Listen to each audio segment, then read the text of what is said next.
There were some questions about Marfans. Marfans is a different type of genetic connective tissue disorder. It can have some features that overlap with EDS.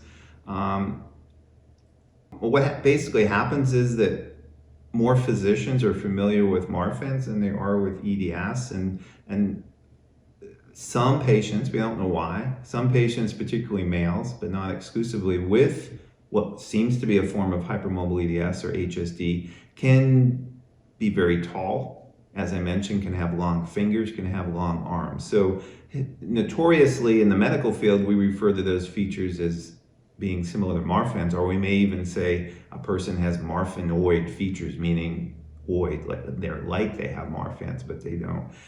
Most people who seem like they have Marfans turn out to have EDS. Again, the good news is there is a genetic test for Marfans, and most of the time that's going to be pretty valuable. So a normal test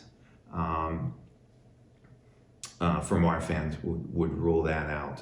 One of the main concerns, or one of the main things we worry about with Marfans, is that those patients can have problems with the aorta, the main artery that comes off the heart. It can dilate, widen, and even in some cases tear. So we'd want to do something about that before that became a problem. And that could be screened for with echocardiograms, ultrasounds of the heart, CT. So even if there were any question, that could be looked at pretty easily.